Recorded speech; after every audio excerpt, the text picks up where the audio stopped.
Welcome to another movie plot and enjoy the memories.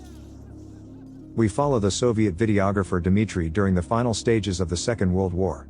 He accompanies a reconnaissance team into Germany to document their mission and create a propaganda film featuring the heroic exploits of the Red Army. The young private Sacha carries the gear while the team's led by their commanding officer Novikov, whose current task's to eliminate a nearby sharpshooter. When they get to the location, Sacha's left behind to mine the gear while Dima films the team quickly eliminate the sniper nest with a single grenade. As they move deeper into Germany, they cross paths with a skeleton tangled up with an animal head and metal attachments. They lose radio contact with high command, so the second in charge Sergei attempts to get it working while being interviewed by Dima about escaping Poland. They move on to a small village and we're shown that the squad are not good people when they raid the homestead and rob the innocent civilians. Finally, the radio begins picking up a signal, but it's a Soviet distress call that doesn't respond and gives coordinates to a location nearby.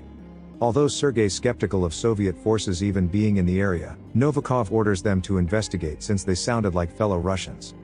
As they draw closer to the designated coordinates, Dmitri falls behind to film a dead Nazi with mechanical parts. It momentarily reanimates when touched, but when questioned by his commander on what happened, he doesn't mention the zombie robot man. The soldiers arrive at a village at the center of the coordinates to find strange machinery and an abandoned church, but no signs of survivors. Outside's a coven of massacred nuns that have been set on fire, and they find one still alive, but she's unable to answer them when asked if it was Nazis that did this and dies shortly after. As the team round the church, Dima trips into a grave as the village cemetery's been dug up and all the bodies are missing from the coffins. He recovers and they go inside the church that looks more like a factory and needs Sacha to wind a generator to power it. It inadvertently activates a zombie robot credited as the burnt matchman that needed the power to resurrect and has a saw attached to his arm. Novikov asks if he can hear them, but he gets too close and is disemboweled by the Zombot saw before the team can destroy it. Following this, Sergei takes command as the next officer by rank, but is challenged by Vassili for leadership since he's been here the longest. The rest of the team, including Ivan, side with Sergei being their leader, and they begin to search the rest of the area with their sniper Alexei. He shoots a caretaker in the leg who accuses the soldiers of stealing his rabbits, but the psychotic Vassili says he's liberating them from a fascist. Somehow this means beating them to death, while Dmitri interrogates the man to ask for the location of the missing Soviet soldiers. He explains that the villagers were all killed or scared off by creatures created by a Dr. Frankenstein, but they're unaware they're talking to him. Vassili gets impatient for answers and cuts off the doctor's finger, so he agrees to lead them to the source of the distress call. He brings them into the catacombs beneath the village, but the moment they take their eyes off him, the doctor disappears, leaving them in a trap. Wall zombots begin to emerge with meat hooks for hands, splitting the team up, who all begin to fight back except for Dmitri, who just runs. A larger monstrosity prevents his escape, so the Soviets run deeper into the catacombs past more of the Mad Doctor's creations. They encounter another that crushes Ivan's helmet named Razor Teeth, but the squad's unable to shoot it through the layers of armor. Making quick work out of it with a grenade, they flee into a secure room where they lay the mortally wounded Ivan out on a table. Vassili tries to mercy kill him, but Ivan's still got enough fight in him to resist, and they remain there held up for the night. While on watch, Sergei tells Sacha that he thinks only a Nazi could do something like this, not taking into account that the only German soldiers around are dead. They soon find a group of survivors, with the young woman Eva claiming they've been hiding from the Zombots who killed the rest of the village. Vassili suggests that they kill them, but Eva's a qualified nurse and convinces them to spare her party's lives by offering to help Ivan. She discovers that the helmet's the only thing keeping his brain inside his skull when it pops out with it, so Eva gets beaten unconscious by Vassili for failing to be helpful. They suddenly get ambushed again, and Alexei gets killed by a zombot called a mosquito that drills through his head and closes in on the group. It moves past Dmitri to go for the one shooting at it, while a crypt monster attempts to drag him away but has its arm blown off by a grenade. Avoiding another hulking background zombot, the survivors manage to escape into the catacombs beneath the church once again. Sergei discovers the signal they follow to be coming from Dmitri's backpack this whole time and learns that he's been using a radio jammer to block contact with command. Furious that they were deceived, Vassili threatens to kill Dmitri, but he exposes himself as a Soviet captain and threatens their families back home should he not return. He's been ordered to lead the squad into Frankenstein's lab to steal the mad scientist's secrets and document their mission in case they can't capture him alive. One of the conscious survivors, Fritz, leads them even further into the catacombs as he's familiar with the layout, but they're attacked by even more zombots. They continue getting away until finding themselves in a room filled with corpses of Nazi soldiers that indicate to Sergei that this isn't the work of a sympathizer.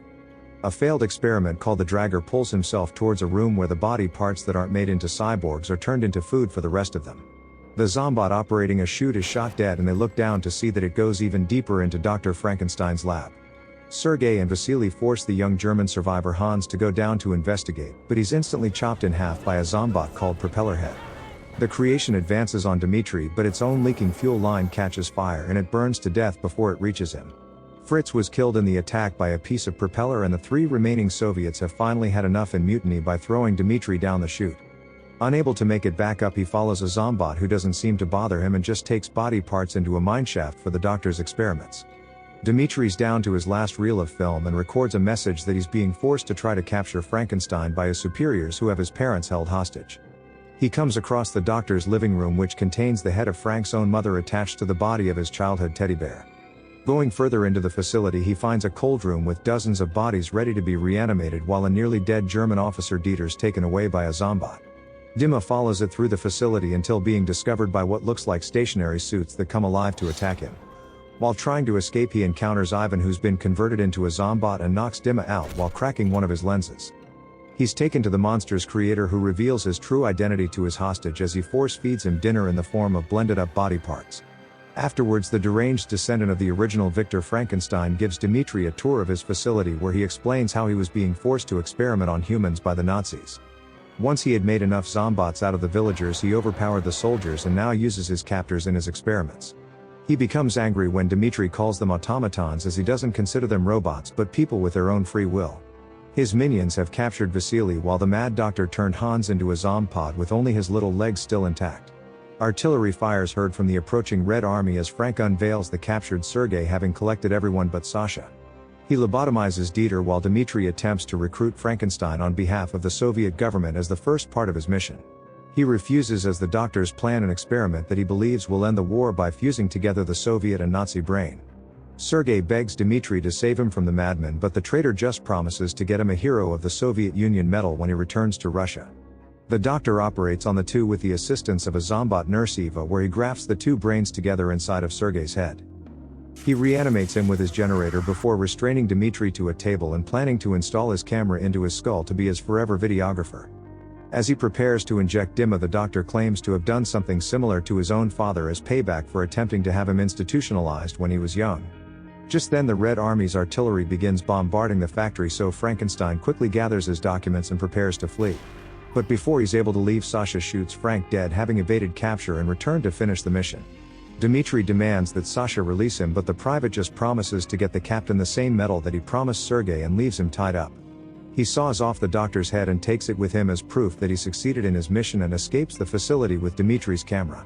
The Sergei Zombot begins to go insane and kills Dmitri as the documentary ends, and we're shown a photo of a newly promoted Commander Sacha with Stalin. And the movie ends.